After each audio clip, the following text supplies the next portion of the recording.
অমিতা বৰ সুন্দৰকৈ লাগি আছে।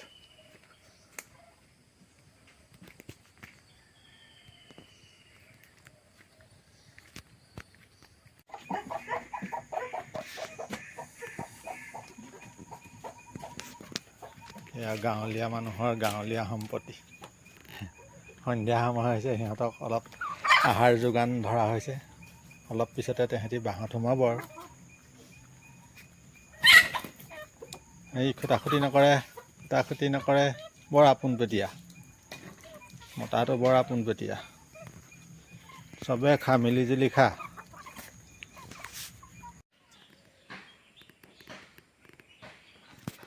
কপৌ চৰাই চৰি আছে। আমাৰ একদম পোহনীয়া কপৌ চৰাই আমাৰ লগত থাকেহি।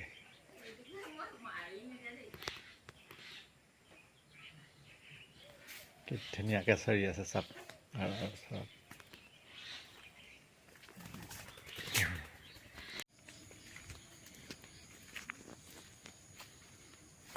সন্ধিয়া সময়ত এই শেৱালিজোপাই তাৰ সুগন্ধিৰ সুবাস বিলায়, বহুত ভাল লাগে। শেৱালি গছৰ এতিয়া ফুলিব আৰু, সন্ধিয়া হৈ আহিছে নহয় ক্ৰমত। এনেকৈ দৰজাখন খুলি ওলাই অহাৰ লগে লগে শেৱালিৰ গোন্ধটো পাওঁ। নমস্কাৰ। আজি অলপ সময় পাইছোঁ, ভাবিছোঁ নিজৰ সপোনৰ এই বাৰীখনৰ ভিডিঅ' এটাকে বনাই দেখুৱাওঁ আপোনালোকৰ আগত। নিজৰ সপোনৰ বাৰীখন বা নিজৰ ঘৰখন লাগিলে যিয়ে হওক, দুখীয়া হওক, ভগা হওক, ছিগা হওক, সকলোতকৈ আপোন। কিয়নো নিজৰ বাৰীখনৰ, নিজৰ ঘৰখনৰ সোৱাদটো সকলোতকৈ বেলেগ। এই সোৱাদটো আপোনাৰ কি ক'ম আৰু, কাৰো লগত তুলনা নহয়। নিজৰ দুখীয়াৰ লাগিলে ভগা পজাই হওক, সেইটো আপোনাৰ স্বৰ্গতকৈও অধিক সুখ পোৱা যায় বুলি আমাৰ কথিত আছে। গতিকে মই আজি মোৰ নিজৰ সপোনৰ বাৰীখনৰ এটা ভিডিঅ' বনাই আপোনালোকৰ আগত উপস্থাপন কৰিবলৈ লৈছোঁ। জনাবচোন কেনেকুৱা লাগিলে চাই। বাৰীখনৰ ভিউটো মই অলপ দূৰৰ পৰা দেখুৱাইছোঁ।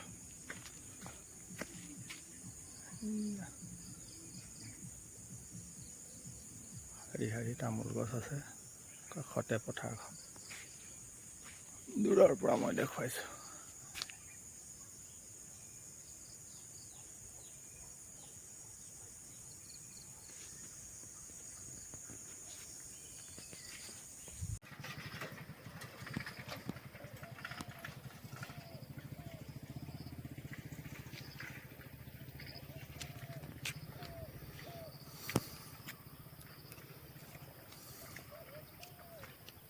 এয়া ঘৰখনৰ পদূলি মুখত শাৰী শাৰী নাহৰ গছ। জুবিন গাৰ্গৰ প্ৰিয় গছ হৈছে নাহৰ গছ। আমাৰ পদূলি মুখত এয়া শাৰী শাৰীকৈ নাহৰ গছ ৰোৱা আছে। পদূলি মুখত শাৰী শাৰী নাহৰ গছ। আমি সেই নাহৰ গছ অতিক্ৰমি আমাৰ ঘৰখনলৈ সোমাই যাম।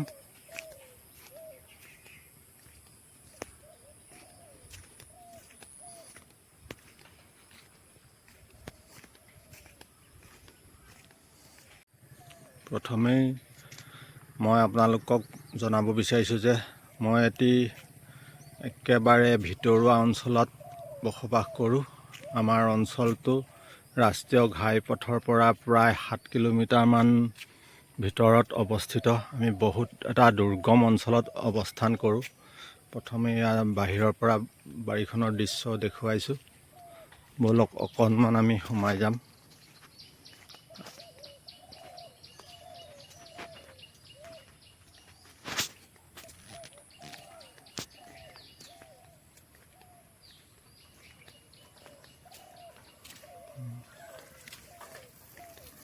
বাৰীখনৰ ভিতৰলৈ সোমাই যোৱাৰ আগতে অকণমান দেখুৱাইছোঁ। এইয়া আপোনাৰ কি ক'ম, নাৰিকল গছ ৰোৱা আছে ধাপে ধাপে। এইখিনি হ'ল নাৰিকল গছ, চাচি গছ, টেঙা গছ সকলো আছে ধাপত। পদূলি মুখত নাৰিকল গছ, এইফালে এজোপা এজোপা নাৰিকল গছ, এইফালেও এজোপা নাৰিকল গছ।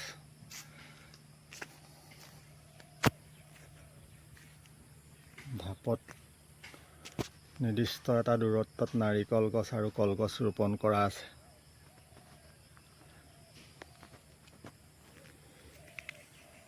বলক এতিয়া আমি ভিতৰলৈ সোমাই যাওঁ বাৰীখনৰ।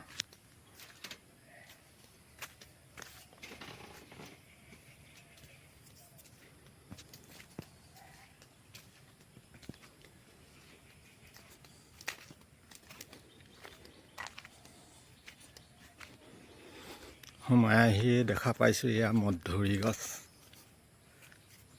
শৃংখলাবদ্ধভাৱে ৰুই থোৱা আছে মধুৰি গছ, এইজোপা এজোপা আৰু এইজোপা এজোপা পুলি বৰ্তমান ৰোপণ কৰিছোঁ। সন্মুখত চাহ বাগান। এয়া চাহ বাগান। চাহ বাগানৰ মাজে মাজে আপোনাৰ দ্বৈত পদ্ধতিত শাৰী শাৰীকৈ তামোল আৰু চাচি গছ ৰোপণ কৰি থোৱা আছে।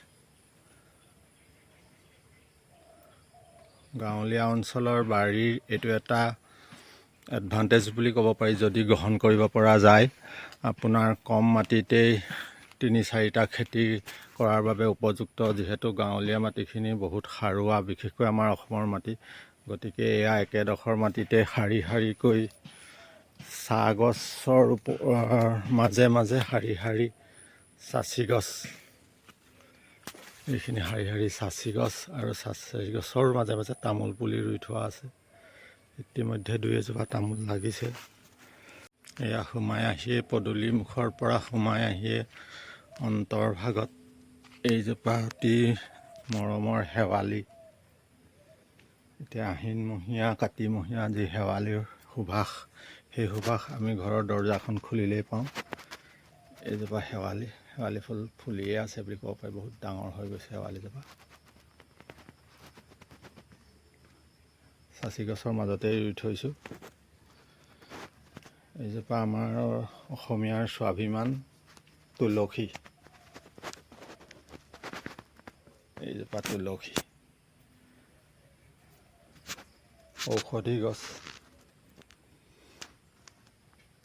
তুলসীৰ লগে লগে ইয়াৰ সন্মুখভাগতো আপোনাৰ শাৰী শাৰীকৈ চাচি পুলি ৰুই থোৱা আছে।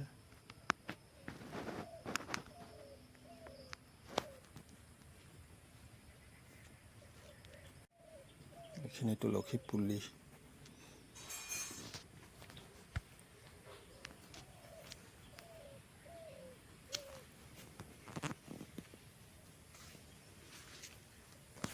কলগছ। যিহেতু গাঁৱলীয়া বাৰী, সম্পূৰ্ণ পৰিৱেশটো গাঁৱলীয়া, কল, তামোল, নাৰিকল ইত্যাদি অন্যান্য ফল মূলেৰেও ভৰপূৰ বাৰীখন। আমি সময় পালেই কিঞ্চিত সময় অবাবত খৰচ নকৰি নিজে লাগি থাকোঁ। সকলো কাম প্ৰায় নিজেই কৰা হয়।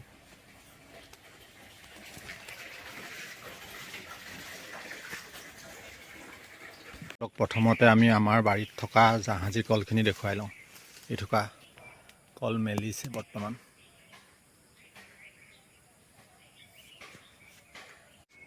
এয়া শাৰী শাৰী কল লাগি আছে।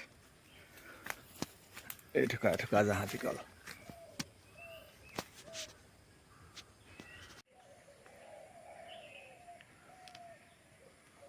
এইয়া অমিতাৰ কাষতো জাহাজী কল।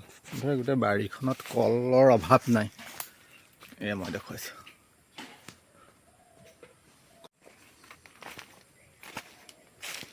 এইফালেও কল চক, সেইফালেও কল আছে। এয়া একদম চাপৰতে অমিতা লাগি আছে। এথোকা লাগি আছে। এয়া শাৰী শাৰীকৈ লাগি আছে জাহাজী কল। ইফালে এথোকা আছে। এইথোকা এথোকা। এইথোকা এথোকা।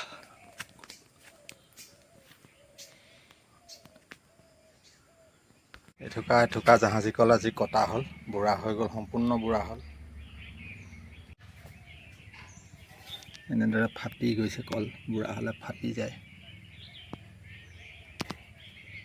অৱশ্যে কেৱল যে জাহাজী কলেই আছে এনে নহয়, বাৰীখনত আমাৰ ভীমকল গছো আছে। ভীমকল গছৰ পচলা খোৱা হয়। পচলা এবিধ উৎকৃষ্ট পাচলিত পৰিণত হৈছে। বৰ্তমান সময়ত পচলাৰ গুৰুত্ব বহুত বেছি, বহুতখিনি বেমাৰ আজাৰ নাশক। ইয়া ভীমকল লাগি আছে ওপৰত, বাদুলিয়ে খাই দিয়ে। আমাৰ তেনেকৈ ভীমকল খোৱা নহয়, কিয়নো জাহাজী কলেই আমাৰ ভৰপক হৈ থাকে, ভৰপূৰ জাহাজী কল বাৰীখনত। গতিকে ভীমকলখিনি প্ৰায় আমি বাদুলিৰ কাৰণেই থওঁ, বাদুলিয়ে গছতে খাই নিজৰ আহাৰ যোগাৰ কৰে। আমাৰ গোটেই বাৰীখনত ৰাতি বাদুলি আহি একদম ঝপঝপাই থাকেহি, কাৰণ মধুৰি খাই, 12মহীয়া মধুৰি আছে। গতিকে বেলেগ জেগাত যিহেতু মধুৰিটো নাপায় নহয়, গতিকে আমাৰ বাৰীতে আহি সন্ধ্যা হোৱাৰ লগে লগে বাদুলি আহি যায়। আৰু বাদুলিয়ে মধুৰি খায়, আপোনাৰ ভীমকল খায়, কেতিয়াবা জাহাজী কলো খাই দিয়ে। এইজোপা মধুৰি এতিয়াও লাগি আছে, মই পাৰিলে দেখুৱাবলৈ চেষ্টা কৰিম। এইজোপা গছতে মধুৰি খাই দিয়েহি বাদুলিয়াই।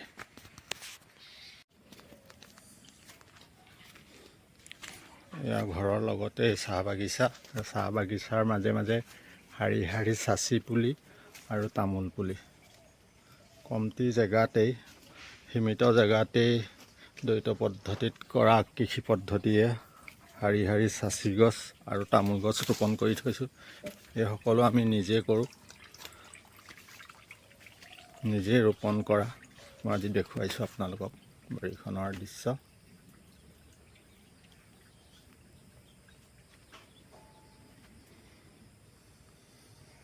এয়া চাহ বাগানৰ মাজে মাজেই চাচি গছ শাৰী শাৰী কৰি ৰোপণ কৰা আছে।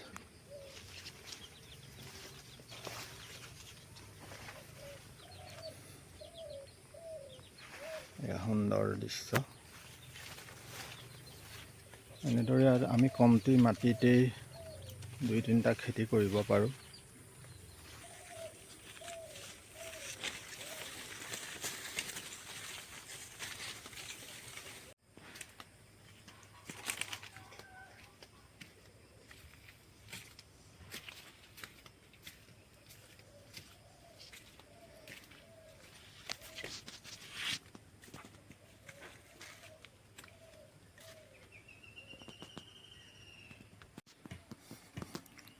আমাৰ এইটো মুৰ্গী ঘৰ, ইয়াত মুৰ্গী বান্ধো।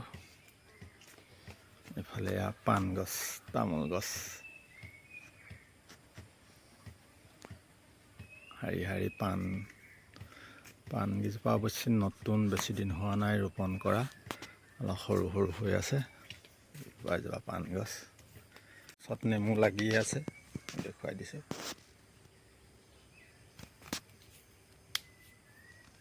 অৱশ্যে এতিয়া ছিজন গৈছে, নেমু টেঙাৰ ছিজন গৈছে, তথাপিতো 2-এটা নিজে খাবৰ জোখৰে লাগি।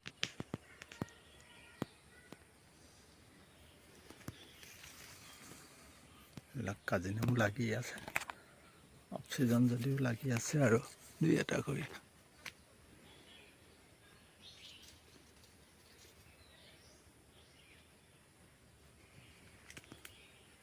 এনেকৈ ৰুই থৈছোঁ নৰসিংহ পুলি, ঝাৰু গছ, ফুল ঝাৰু। আমি যোৱা বছৰ ঘৰৰ ফুল ঝাৰুৱে আমাৰ গোটেই বছৰটো চলি গ'ল। এইবেলি অৱশ্যে ফুলা নাই, কিয় জানো অলপ দেৰি হৈছে ফুল ঝাৰুটো ফুলা, ডিচেম্বৰত ফুলিব নেকি। বগৰী পুলি নতুনকৈ ৰোপণ কৰা, এজোপা বগৰী গছ, এজোপা দুপৰ টেঙা। জলকীয়া গছৰ লগতে আছে এজোপা ঔষধি গছ। দুপৰ টেঙা সকলোৰে বাৰীত হয়তো নাই, মই দেখুৱাই দিছোঁ। প্ৰায় সংখ্যকৰ গৃহতে আছে, তথাপিতো আমাৰ গৃহতো আছে এই দুপৰ টেঙা এজোপা। এইজোপা পিৰালি পালেং,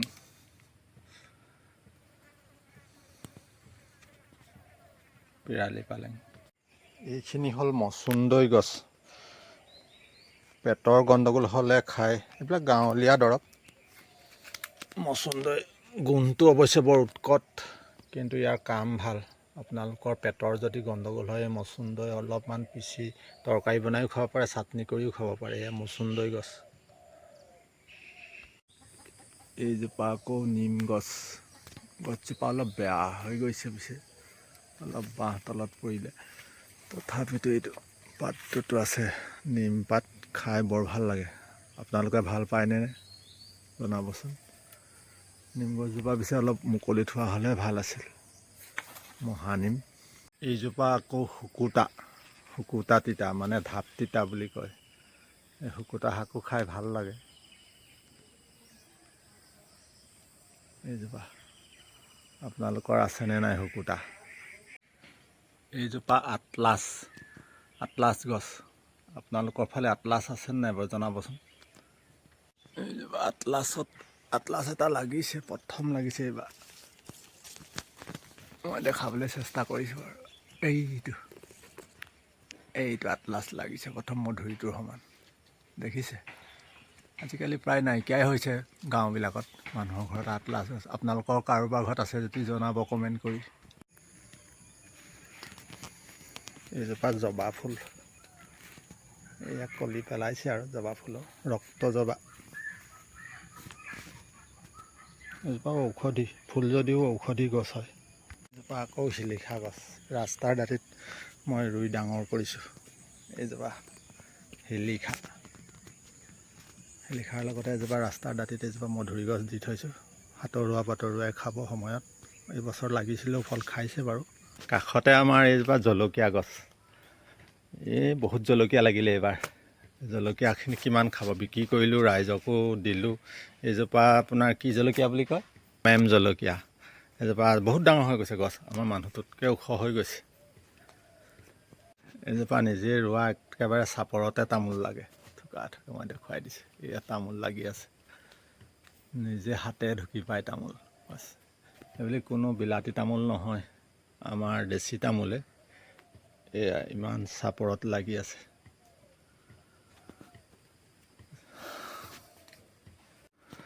ব'লক ভোট জলকীয়া দেখুৱাওঁ এইবাৰ আপোনালোকক। আমি ৰোপণ কৰি থৈছিলোঁ ভোট জলকীয়া। ভোট জলকীয়া অৱশ্যে ছিজনত দাম নাপায় দেই ৰাইজ। অফ ছিজনতহে ভোট জলকীয়া বিক্ৰী কৰি যথেষ্ট দাম পায়, 600 টকা কিলো। এইখিনি শাৰী শাৰীকৈ ভোট জলকীয়া আমি ৰোপণ কৰি থৈছোঁ। এতিয়া আপোনাৰ কি কাতিমহীয়াও ভোট জলকীয়া আমাৰ বাৰীত লাগি আছে। আমি নিজেও খাওঁ, বিক্ৰীও কৰিবলৈ হয়। এইখিনি হ'ল ভোট জলকীয়া, শাৰী ৰোপণ কৰি থোৱা আছে। এয়া ভোট জলকীয়া লাগি আছে ডালত, দেখিছে? এয়া দেখুৱাই দিছোঁ। এইখিনি এইটো লতা ভোট বুলি কয়। অলপ বেছি ডাঙৰ হৈ গ'লেই লতা ভোট হৈ যায়। এইবিলাক ভোট জলকীয়া লাগি আছে।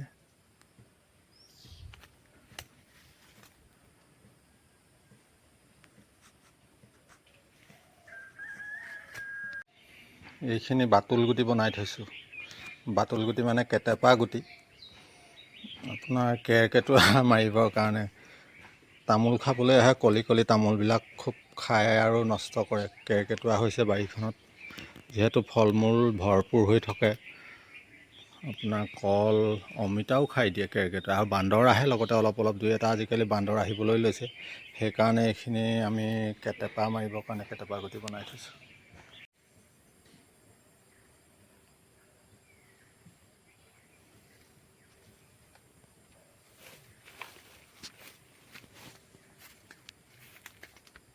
এইফালে ব'লক অমিতা দেখুৱাম। আমাৰ গৃহত অমিতাৰ প্ৰায় আছে বুলিয়ে ক'ব পাৰি। অৱশ্যে এতিয়া বিক্ৰী কৰা হৈ গ'ল, অমিতা বেছি নাই। তথাপিতো সেয়া অমিতা লাগি আছে। এইটো অলপ বিলাতী জাত, দীঘল খাবলৈ বহুত সোৱাদ। ভিতৰখন ডাঠ আৰু ৰঙা হয় পকিলে, আমৰ লেখীয়া। এজোপা মেম জলকীয়া নিজে হোৱা ইয়াত। বাৰীখন যথেষ্ট সাৰুৱা, গতিকে য'তেই গুটি পৰে ত'তেই হয় মেম জলকীয়া।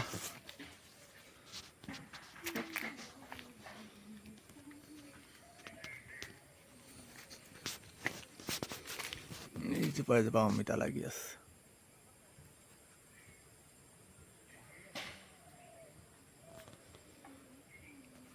অমিতা লাগি আছে। ব'লক বাৰীখনৰ পিছ ছাইডটো অকণমান দেখুৱাই আহোঁ। পাছফালখন আমি দেখুৱাই দিওঁ। আমাৰ ঘৰৰ বাৰীৰ পিছফালখনো একেবাৰে উন্মুক্ত।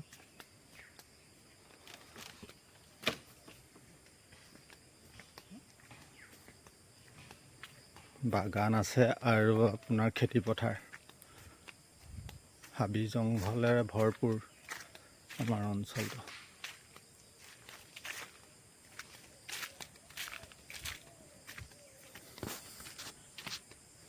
এয়া বাহিৰখনৰ পিছ চাইডটো দূৰৰ পৰা দেখুৱাই দিছোঁ। পিছফাল দূৰত চাহ বাগিচা আছে আৰু খেতি পথাৰ আছে। এনেদৰেই মুক্ত হাৱা চলে। আমাৰ ঘৰৰ পাছ চাইডতে মানে বেক চাইডতে আছে আমাৰ উপাৰ্জনৰ স্থলী ক্ষুদ্ৰ চাহ বাগিচা। এইখন আমাৰ বাগান, আমাৰ ঘৰৰ পাছফালে অৱস্থিত। অফ ছিজনৰ পাত চক, এইটো দক কেনেকুৱাকৈ পাত আহিছে বাগানত দেখুৱাই দিছোঁ। পুৰা পাত আছে এইকেইদিন। আপোনালোকৰ ফালে আহিছে নাই পাত? আমাৰ ছিজন অফ হৈছে যদিও পাত আহি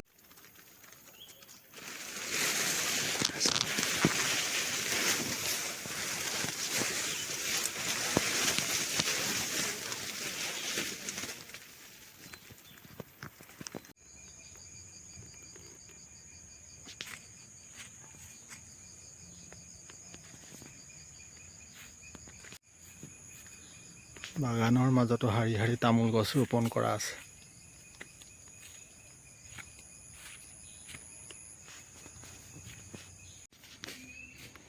এয়া নিজৰ বাগিচাৰ চাহপাত।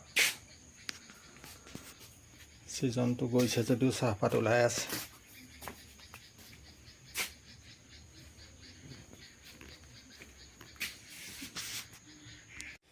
এইসমূহকে সম্পদ হিচাপে গ্ৰহণ কৰি আমি আজৰি সময়বিলাক পাৰ কৰোঁ।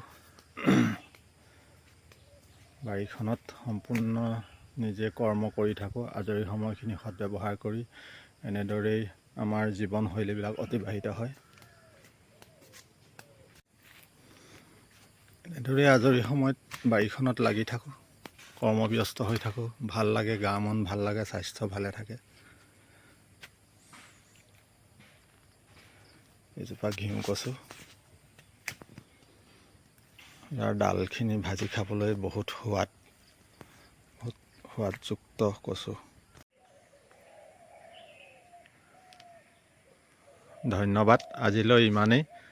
আপোনালোকেও যদি ভাবিছে আপোনালোকৰ কৰ্মৰাজি, আপোনালোকৰ সপোনৰ বাৰীখন স্মৃতিৰ কুকিত এনেদৰে ভিডিঅ' যোগেদি ধৰি ৰখাটো যদি বিচাৰে তেন্তে কমেণ্ট কৰিব বা মেছেজ কৰি জনাব পাৰে। আমি থলীতে গৈ নিজে ৰেকৰ্ডিং কৰি উপস্থাপন কৰিবলৈ চেষ্টা কৰিম।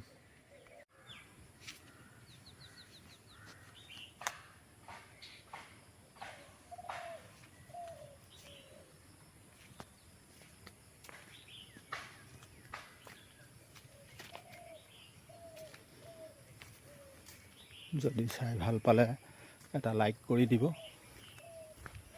আৰু এনেধৰণৰ ভিডিঅ' বনাবৰ কাৰণে উৎসাহ যোগাই থাকিব বুলি আমি আশা কৰি আজিৰ ভিডিঅ'টো ইমানতে সামৰণি মাৰিলোঁ।